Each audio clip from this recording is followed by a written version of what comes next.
I was even thinking, being able to integrate this into some sort of like on mobile, if you have like a big exploration world, being able to like open up a map and be like, boom, go there.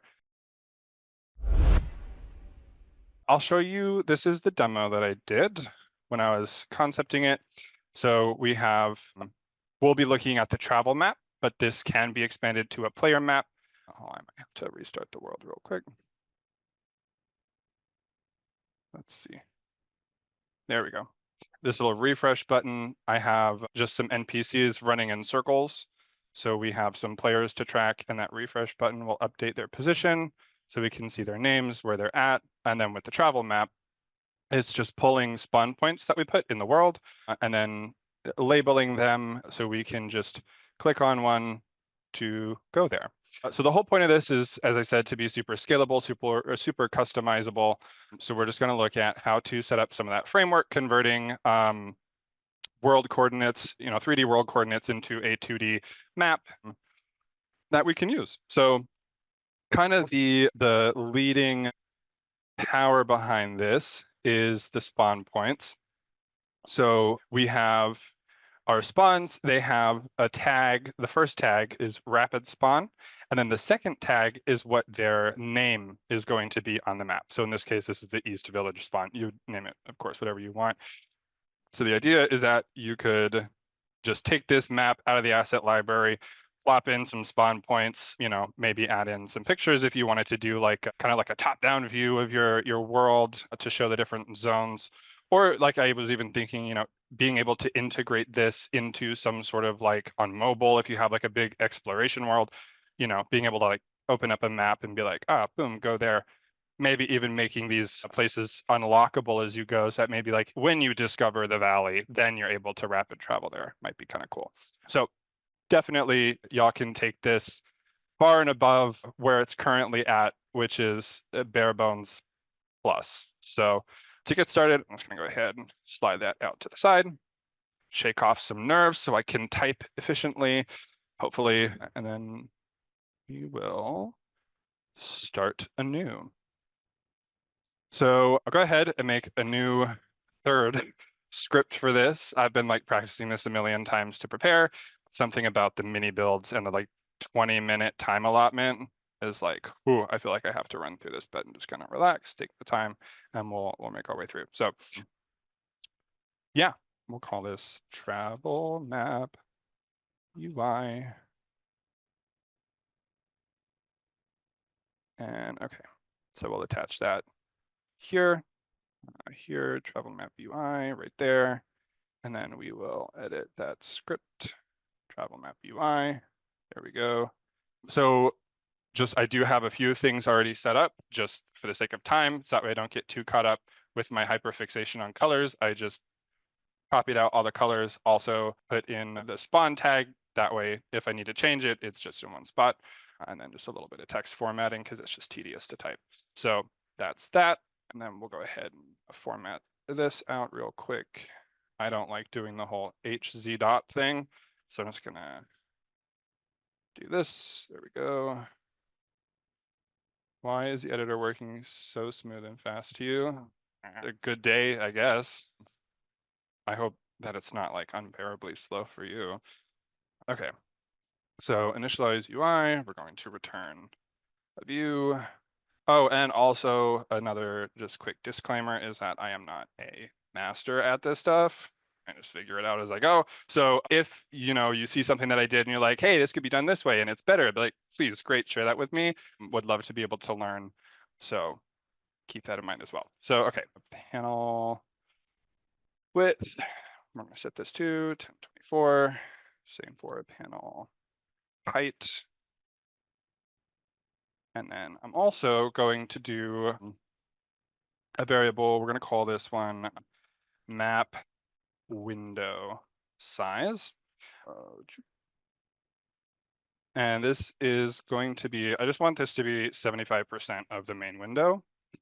So we're going to do, we'll go panel width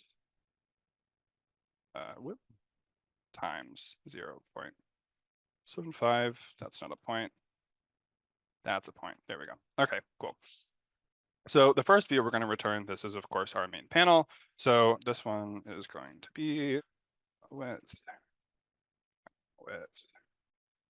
right, panel, gosh, panel height, background color, so we can see where it is. This is going to be from our library, colors, main panel. So I'll save this out, make sure that this is actually working here. And yes, wonderful, wonderful. Okay, cool. Back to it over here. There we go. Okay, so now we're going to actually make that map window. So we are going to do we'll do another view. Oh, sorry, kidding, children. And then a view. Can you tell I'm like shaking? Anytime I have to do public speaking, I'm just like fall apart very quickly. So if I have a lot of typos, that's why. Okay. So this one is going to be that map window size, and for height and width, map window size, and then background color is colors dot travel map window. And then also in the main view, I want to make sure that our map is centered in between. So I'm going to say justify content, center, align items, center. Save that out, make sure that that is working as expected, because with custom UIs, you have to check in on them every 5 seconds or they throw a fit lately. There it is, wonderful. Okay, so please hold. Now we get to the fun stuff. So what I'm going to do is I'm actually going to move the map window into a little function over here. So I'm going to say make travel map. And this is going to turn the UI node, which means we have to save, return, and then we can just copy this in. Take that, paste that, come over here, and we'll say make travel map. So I like doing this because it helps kind of keep this from being too overwhelming as I used to make it. And B is here, right, like on the other one, I had the travel map and I had the player map, so I could use a UI node if, and then just like switch between these to render out the different maps. So make travel map. So we have our background. Now we need actual information. We need the little pins, the whole point of what we're doing here. So for this one, what we need to do, we're going to do here is we're going to collect, let's jump back to the desktop editor, and please bear with me through my ADD brain. So we're going to revisit these spawn points just for 1 second. So each spawn point that we're using has 2 tags, as I mentioned. So there's the first one, rapid spawn is what we're using to be able to get all of the spawn points in the world and add them to a list without having to link them all up. And then the other tag, which we'll look at a little bit later on, is the label for that region or that area that you're teleporting to. So it's very important, as the way that my script is set up, it's very important that rapid spawn or whatever you're using as that tag is the very, very first one on the spawn point. So with that in mind, we're going to come back here and we're going to say const column rapid spawns equals world dot get entities with tags. And then that takes a string array, and the first item on that array, the only item on that array, is going to be spawn tag. And this is importing from the map UI library that I made. So that is going to magically create an array of all of our spawn points. So now what we can do, let's see, make travel map, we get our spawn points. We can say const, we'll call this pins to show of type UI node array equals array, array. Sorry. And now what we can do is say pins to show. Nope. Oop. Okay, cool. Sorry. Total hand malfunction there. We're going to say rapid spawns for each spawn. So we're going to iterate through our array of the spawn points that we got in the world, and we're going to make a pin out of them to display on the map. So for each spawn, we want to say pins to show dot push, because we're going to add these into our array of pins. And this is going to be a pressable. So we can click on it. And that pressable, JK, we're going to come down here. We're going to say make pin. Here we go. Modularity.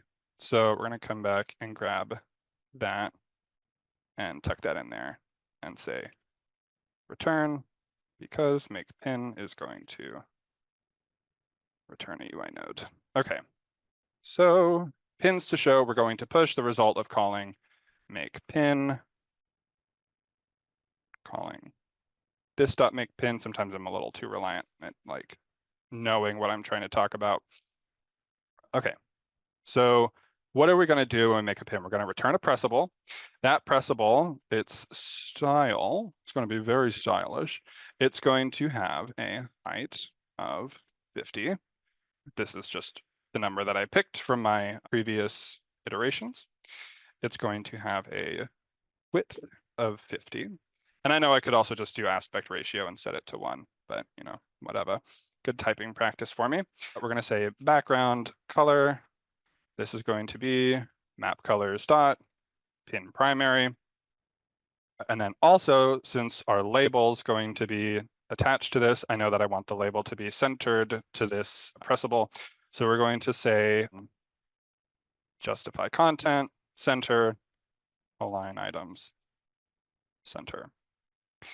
And then let's see, make pin. Okay. So I'll save this out. And then if we come back to here, assuming that it doesn't freak out since I've made changes to the script, which it may have.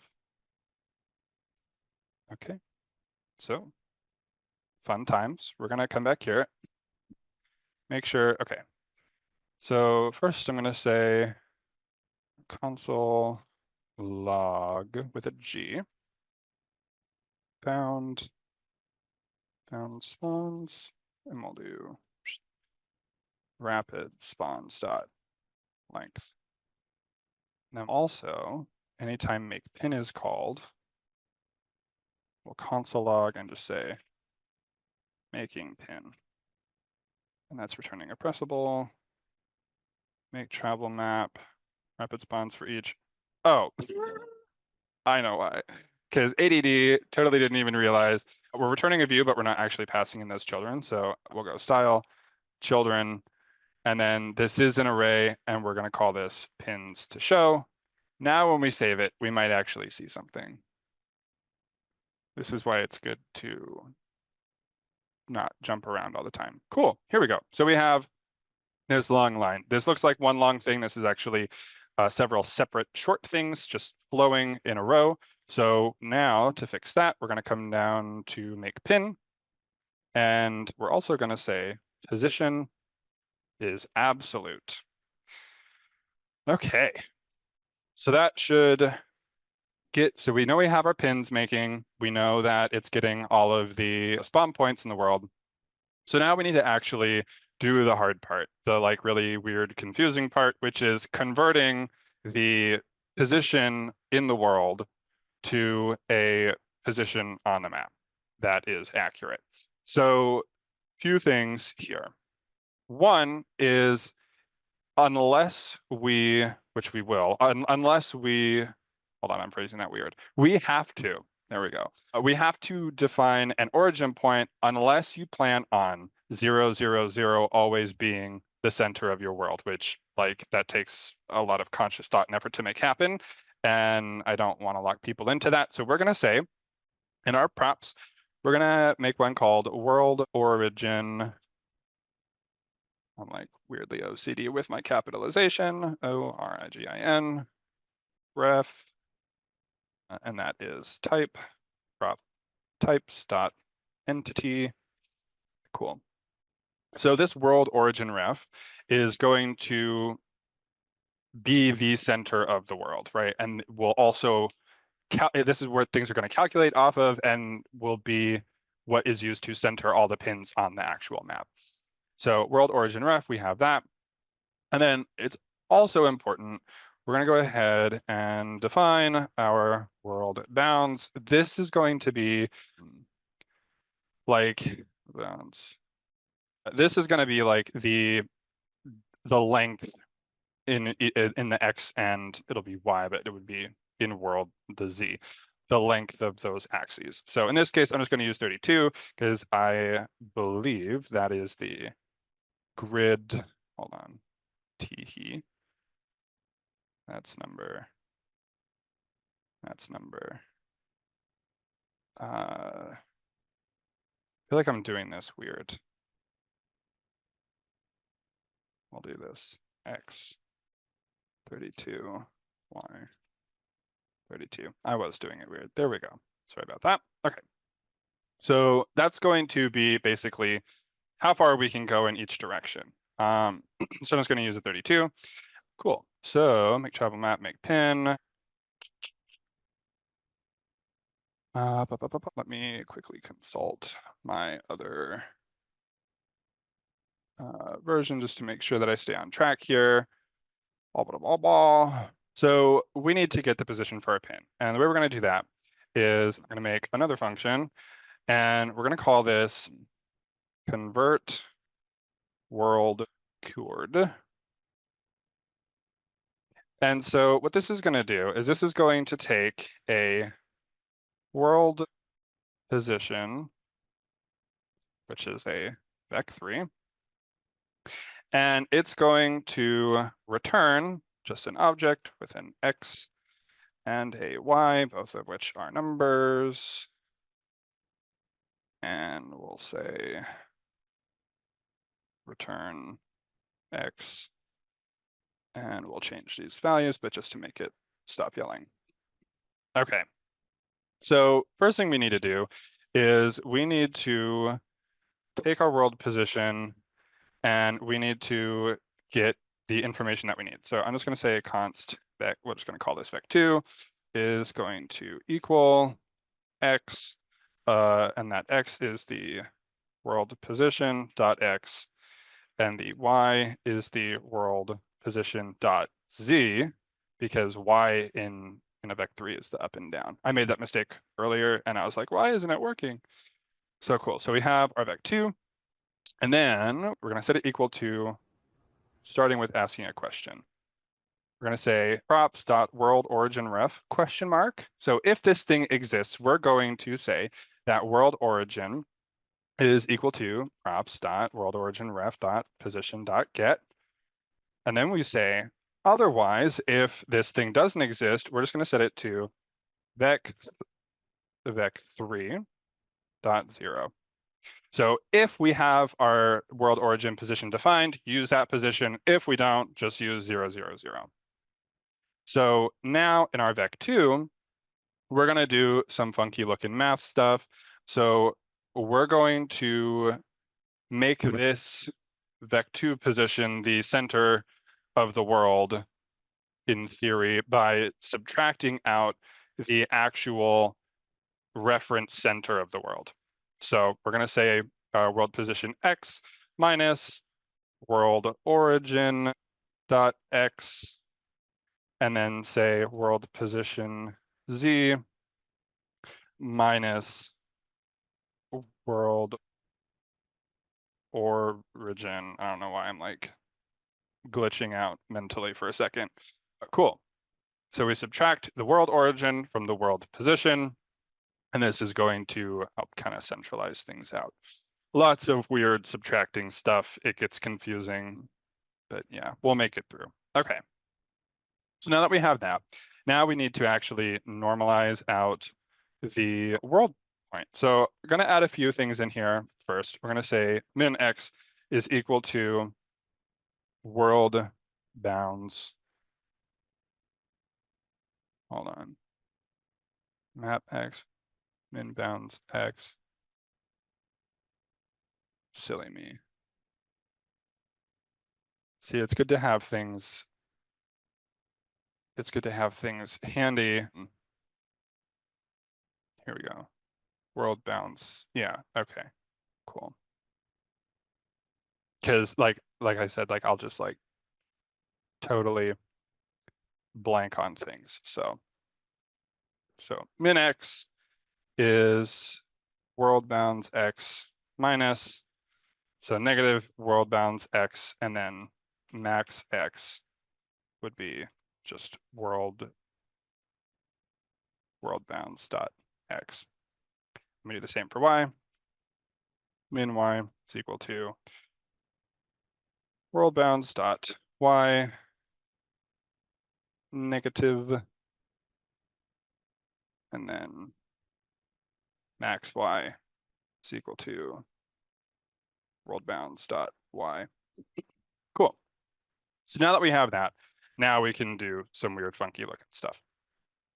So we are going to we're going to create, I will say const map x, and we're going to do some weird subtraction stuff. So basically, the goal of what we're trying to do here is trying to normalize the position of our point into a 0 to 1 range, right? So to do that, we are going to say that we're going to start with the x, so map x, and that's equal to the vec2 x minus the minimum bounds. So that would be min x in this case. So then what we do once we have that normalized, so I'm just going to put this in parentheses because now we're going to, since we have it normalized 0 to 1, we're going to turn that into a percentage. And we do that by dividing that by the max bounds minus the minimum bounds, I believe, is what the goal here is, making sure that I'm reading my notes correctly. So we're going to say max minus min. So max x minus min x. So that should give us a percentage, basically where from on the x value from 0 to 1, where is this point? So then we'll do the same for the y. So map y is equal to vec2 dot y minus min y. I'm screaming inside because I don't normally do coding for these presentations. Normally I'm an art guy, but trying to push myself out of my comfort zone. Recording my decision halfway through. Max y, not actually. This is fun. I'm just nervous because, okay. So now we have our percentage. Now we need to actually scale this out because this would only move it by like a pixel at most. You'd either move it 0 or 1 pixel. So we need to actually scale this out by the distance of our map. So we're going to say map x, we're going to say const, we'll call this scaled x, we'll just say map x times window size, map window size, scaled. And I'm doing a lot of consts when really like this could be condensed a bit, but just for like readability, I'm breaking it into pieces. That's why I'm doing it this way. Times window size. Now, one more thing before we return this is with the y-axis, we actually have to flip this because of how the UI works. So we have to flip our y, otherwise it's going to go in the opposite direction. So to do that, we're just going to say, we're just going to subtract that out from 1. So we'll say 1 minus, and then that whole thing. And I'm just going to That way it knows to subtract that from the 1. And now, instead of returning 0 and 0, we can return scaled x and scaled y. Cool. So we have our world conversion, our world position conversion going. So now we need to actually use that. So in our make pin function, we're going to receive, with the pin, we're going to receive the world position, which is a vec3. We're going to receive a label to put, which is a string. And then we're going to have an optional parameter of the spawn reference. And it's optional because if you were to expand on this and say do like I did with the player map, you're not going to need an actual spawn reference. So that's why it's optional. Optional being indicated by that question mark. That is a type entity. Cool. So what we can do is we'll say const map pos is equal to calling convert world coord, passing in the world position. And then we can take those values and use to offset the pin. So we'll come down here and we'll say that the left, it's going to add onto the left and push it out. So we're going to say that the left is equal to map.x and that the top is equal to map.y. So if I save this, not yet, because we have to call make pin, we'll come down here, we'll say const spawn pos equals spawn dot position dot get. So with this, like, if you wanted to check if it's like out of range, which just for time I'm not going to get into, but that's why I'm like extracting out getting the position first and not just passing it directly into my function call, is because, get the position once and then you could check if it's, within bounds of the map. Maybe I'll get into it in a little bit. We'll just keep going where we're at, but that's just to kind of let you in on where I'm at with that. So we'll go make pin spawn position. The other thing we need is a label. So we'll do another one of these. We'll say const, we'll call this label, set that equal to spawn dot tags dot get. And now we do 1 because calling spawn.tags.get is going to return an array. And then we use the brackets with 1 to get the second item in the array, which is the actual name that we want to display. So just to make sure that there is a tag and we don't like break anything, we're going to say label equals spawn tags dot get 1 question mark, because if it exists, that's what we want. So we're going to grab that, paste that. And if we don't have a tag, then we're just going to put in default, but that's not how you spell that word. AU. There we go. Cool. Okay.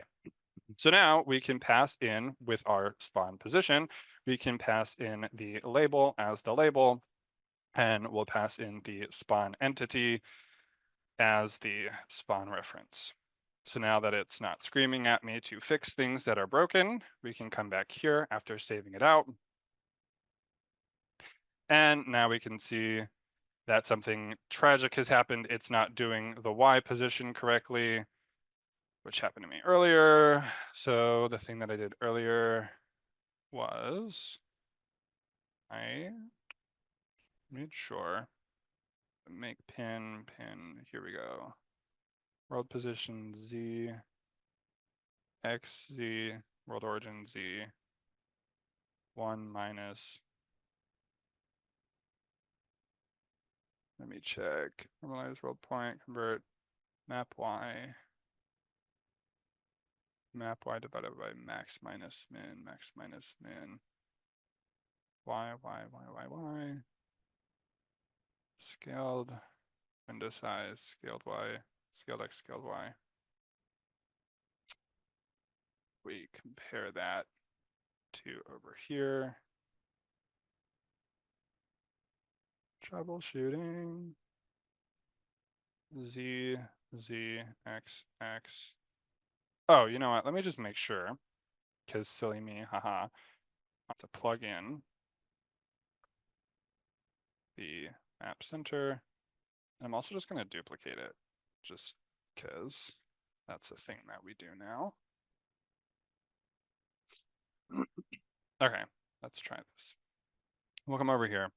I like to challenge myself to not do, I like to try to challenge myself, but as you can see, issues happen, and sometimes for the sake of time, it is good to do it, to have Copilot. So we're just going to ask it, we're going to say, my pins are not getting the correct Y value. Any thoughts how to fix? Okay, I'm just gonna think for a minute. Or two. Okay, so this is okay. Yeah, okay, so it was a simple typo. So max minus min Y. Cool. Thank you so much. So yeah, that makes sense, why that wasn't working. So thank you, Copilot, for catching that, because I would not have, not for longer than we have time for. So we'll save that back out. And look at that. Excellent. So now that they're scattering correctly, now for the easy part from here on out is just making it look pretty and also having a little bit of functionality. So I'm just gonna move this back so we get that full window size back. Okay, and we're in travel map is the one that we want. Cool. So let's make that label happen, shall we? So we're back in our make pin method. In our pressable, we've defined the style. It's positioning itself correctly. So we're going to come down here and say children, and this is going to be a text. Now for the text on that, I am going to say label dot to uppercase, because I just like the way that it looks, but I don't always want to type in uppercase, so I'll just have the script work for me. For the style, I want this to be like 25% of the height of the actual pin. So I'll say height is equal to 25%. And then to get the width, we'll just say aspect ratio 4, because I want it to be, not 4, sorry, 8, because I want it to be 4 times, sorry, twice as wide as the pin itself. So because it's 25%, twice would be 50. So aspect ratio 2 would be 50. So yeah, 4. Math. We'll find out. Anyway, background color, clip color is map colors.pin secondary. And then on this one, I have the little formatting that I already did. So we're just gonna do this and say pin label text formatting. There it is. So that's gonna do some styling on the text, nothing crazy. We also, well, I'll save it out and just make sure that it's getting that. And then we'll look at something interesting, something I find interesting. Okay, cool, cool. So I was right. So it needed to be 8, not 4. So we'll fix that, and then we'll get these pins positioned, or the labels positioned in a place that's not right across the middle. So fix that aspect ratio. That needs to be 8. So we'll save that. And so something that I noticed when I first did this is that if you had with the labels, which you can see they're all naming themselves correctly. If the pins were like too high up on the map, right, their labels that were sitting above would then be like hanging off the edge of the map, and it looked weird. You know, it was fine, but it looked weird. So it's cool because what we can do is we can actually determine if the pin is closer to the top or closer to the bottom, we can then adjust the text to be on the opposite side. So if it goes up high, the label comes down low, and vice versa. So I'll show you guys how to do that here. So the way that we're going to do that, aspect one, but nowadays, yes, yep. So the way we're going to do that is we're just going to check the position. So we'll say come down here after map position. And we're going to say const label offset equals. And now we're going to do another, I forget the technical term for what we're doing here with this way that we do this. So we're going to say, so map position dot y, if that is greater than window size divided by 2.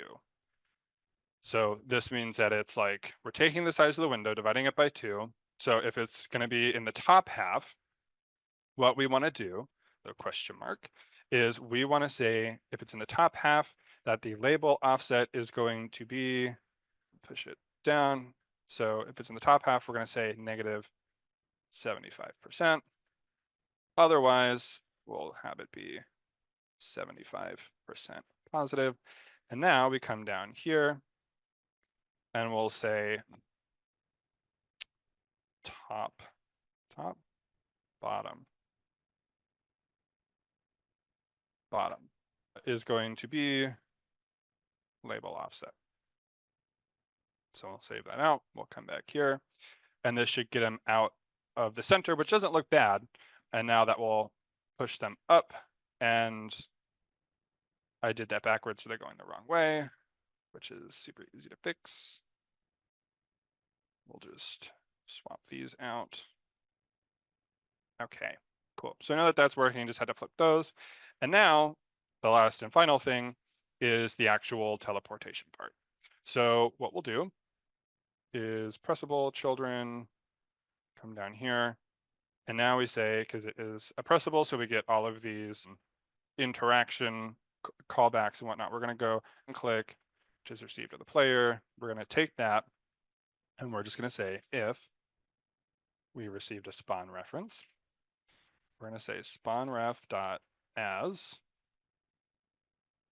spawn point gizmo dot teleport player, passing in the player who clicked it. Save that out. Come back here. These are now going the right way, which is great. And I'll just restart it. I'm not into preview mode. Now, theoretically, if I click on Sky Lounge, we are up in the sky, all the way over here. So we have done it. We made it through all of that. So it honestly, in doing this, like it kind of feels like magic a little bit that you don't even have to link anything other than like the world origin reference. And I'll show you just kind of like how cool this is we'll move this Sky Lounge. So it's this one that's down here, up here. And we're gonna move this like away over there. Make sure it's not too far out. Okay, so definitely a way different spot. And if we come down here into preview mode and then restart the world, we can now see that it just automatically updated its position on the map. And that's the value of this thing, is that all you have to do, if you wanted to just plop this in and just use it as is, right? All you have to do is just set up your spawn points and you're good to go. You know, with this, of course, you can customize what the pin looks like. You can customize all of it and just keep the core functionality. Like I said, if you wanted to add like a top-down image of your world here, you could design that and put it in. So I will be taking some time to make an asset for this to go into the public asset library, and I'll share what I end up calling it in the when I announce that. I honestly may just drop this in. Same exact thing, just has more functionality and it's already ready to go. So I'll just format that just a little bit. And I do want to say thanks for sticking with me as I power my way through being outside of my comfort zone in a public setting.